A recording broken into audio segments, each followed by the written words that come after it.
بسم اللہ الرحمن الرحیم۔ Muhammad Usman advocate high court کی جانب سے تمام دوستوں بھائیوں کو السلام علیکم۔ آج کا جو ہمارا ٹاپک ہے وہ فیملی لاء کے حوالے سے ہے اور اس کے ساتھ ساتھ ازدواجی زندگی سے جڑا ہوا بہت امپورٹنٹ ٹاپک ہے۔ ٹاپک کا عنوان ہے جی کہ اگر ایک مرد پہلی بیوی کی اجازت کے بغیر دوسری شادی کرتا ہے تو قانون میں اس کی سزا کیا ہے اور قانون کیا کہتے ہیں، آئیے ہم اس پہ بات کرتے ہیں۔ مسلم فیملی لاء آرڈیننس 1961 کی سیکشن 6 واضح طور پہ یہ کہتی ہے کہ اگر کوئی شخص پہلی بیوی کی موجودگی میں دوسری شادی کرتا ہے تو وہ قابل سزا جرم ہے۔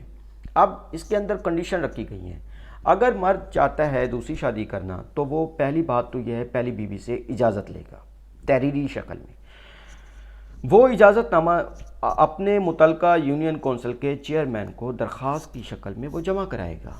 اب آربیٹریٹر کونسل جو ہے اس کا جو چیئرمین ہے یہ ساری چیزیں ریسیو کرنے کے بعد ایک ڈیٹ فکس کرے گا جس میں دونوں کو بلا کے اس کی پہلی بیوی سے پوچھے گا، کنفرم کرے گا کہ بھئی آپ نے اس کو دوسری شادی کرنے کی اجازت دی ہے۔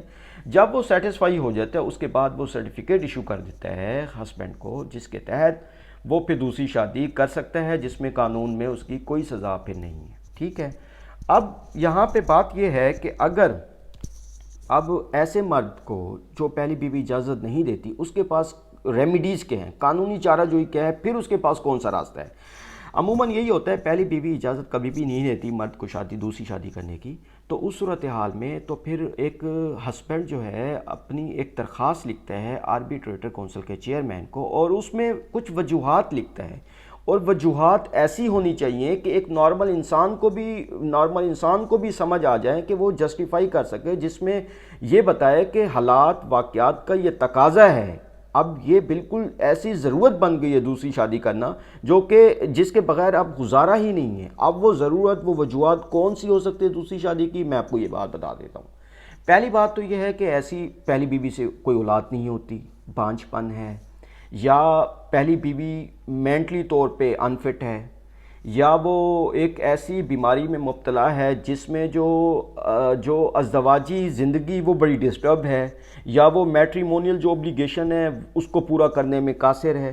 مطلب اس طرح کے بہت ساری وجوہات ہو سکتی ہیں جو کہ وہ ہسبینڈ درخواست میں لکھ کر اس کو آربیٹریٹر کونسل کو جمع کرائے گا۔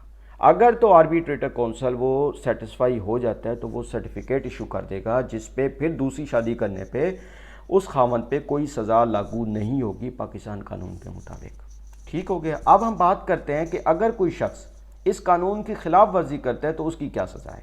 اگر کوئی شخص پہلی بیوی سے اجازت بھی نہیں لیتا، ثالثی کونسل کے چیئرمین سے بھی اجازت نہیں لیتا، پھر قانون میں اس کی سزا یہ ہے کہ پہلی صورت تو یہ ہے کہ وہ فی الفور طور پہ اپنی پہلی بیوی کا جتنا بھی حق مہر ہے جو بھی ہے، چاہے وہ معجل ہے چاہے وہ عندل طلب ہے، فی الفور اس کو پورا ادا کرے گا۔ دوسری بات، کورٹ اس کو 1 سال کی جسمانی سزا دے سکتی ہے۔ نمبر 3، اس کے ساتھ ساتھ کورٹ اس پہ 500,000 یعنی کہ 5 لاکھ کا جرمانہ بھی اس پہ عائد کر سکتی ہے۔ ٹھیک ہو گیا۔ اب آئین کا میں حوالہ دیتا ہوں۔ کچھ لوگ کہتے ہیں یہ تو خلاف شریعت ہے۔ آئین کی آرٹیکل 203 بھی یہی کہتی ہے، 203D آئین جو ہے کنسٹیٹیوشن پاکستان 1973 کا آئین جو ہے اس میں بھی یہی ہے کہ کوئی ایسی کوئی ایسی پروویژن، کوئی ایسا لاء جو خلاف شریعت ہوگا، خلاف اپنا حدیث اور قرآن پاک کی روشنی میں ہوگا تو وہ بالکل ہی کالدم اور منافی قرار دیا جائے گا۔ اب میں اس کو جسٹیفائی کرتا ہوں قرآنک ورسز کے حوالے سے۔ قرآن پاک کی ایک آیت ہے سورۃ نساء آیت نمبر 3، اس میں کہا گیا ہے کہ اور نکاح میں لاؤ جو عورتیں تمہیں خوش آئیں، 2 اور 3 اور 4، پھر اگر ڈرو کہ 2 بیویوں کو برابر نہ رکھ سکو گے تو ایک ہی کرو گے۔ یعنی کہ اسلام میں مرد کو ایک سے زیادہ شادیوں کی جو اجازت دی گئی ہے وہ مشروط طور پہ دی گئی ہے، یعنی کہ اگر تو وہ مرد ان کے ساتھ عدل قائم رکھ سکتا ہے تو تب اجازت دی گئی ہے، ادروائز نہیں دی گئی۔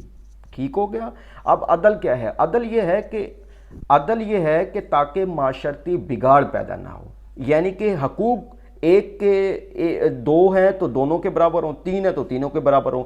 ایسا نہ ہو کہ جیسے ایک میں آپ کے 6 7 بچے ہیں اور ایک کے پاس آپ جاتے نہیں ہو، ایک کے پاس کھانے کو کچھ نہیں ہے، ایک کے پاس نہ نفقہ آپ نہیں دیتے، ایک بچوں کی تعلیم تربیت آپ صحیح نہیں کرتے۔ تو اس طرح کی چیزیں جب ہو جاتی ہیں تو وہ اس صورتحال میں کہ انسان نے صرف تفریح کے لیے دوسری شادی کرنی ہے تو اس بات کی نہ تو قانونی اجازت دیتا ہے نہ شریعت اجازت دیتی ہے۔ تو آتے ہیں بلکہ اس جو مسلم فیملی لا آرڈیننس کی جو شک دفعہ ہے، اس کو دفعہ نمبر 6 کو بھی فیڈرل شریعت کورٹ میں بھی یہ چیلنج کیا گیا ہے، جو کہ ایک کیس ہے، ریفرنس ہے، اس میں بھی یہ قرار دیا گیا ہے کہ یہ بالکل خلاف شریعت و خلاف قانون بالکل نہیں ہے۔ وہ ہے جی کیس ہے فیڈرل شریعت کورٹ میں ایک کیس دائر کیا تھا پاکستان میں جو ہے اللہ رکھا بنام فیڈریشن آف پاکستان PLD 2000 میں، جس میں یہ قرار دیا گیا تھا کہ بالکل یہ جو شک ہے دفعہ 6 جو ہے قانون کے مطابق بالکل ہی شریعت و خلافت کے بالکل منافی نہ ہے، ٹھیک ہے۔ اسی طرح اب اس کی جو سزا دی گئی ہے مرد کو اس قانون کی وائلیشنز کی، اس کی سپریم کورٹ نے بھی یہ فیصلہ سنایا ہے کہ بالکل اس کی سزا کو برقرار رکھا ہے۔ یہ رپورٹڈ کیس ہے PLD 2017 SC پیج نمبر 187 پہ آپ یہ دیکھ سکتے ہیں، یعنی کہ واضح طور پہ کہہ دیا ہے اعلیٰ عدالتی کے نظائر نے بھی اس فیصلے کی تائید کرتے ہوئے واضح طور پہ شوہر کی سزا برقرار رکھی ہے۔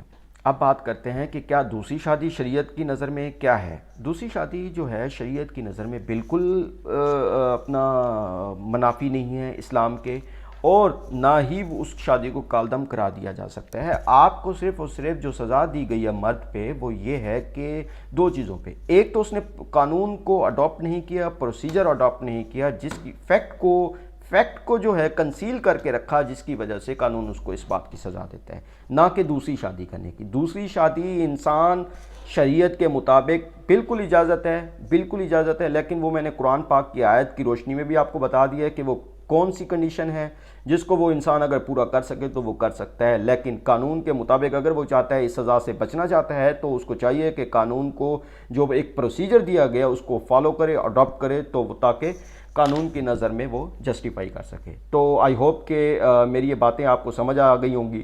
اس کے ساتھ ساتھ میں ویڈیو کے بعد ایک اپنا جو ہے پریزنٹیشن بھی ساتھ ساتھ میں چلا دوں گا، تاکہ اس میں کوئی چیز آپ کو جو سمجھ نہ آئے جو کہ میں نے یہاں ایکسپلین کیے تو آپ اس میں ریڈ کر سکیں اور دیکھ سکیں۔ تھینک یو، ملتے ہیں اگلی ویڈیو میں، اللہ حافظ۔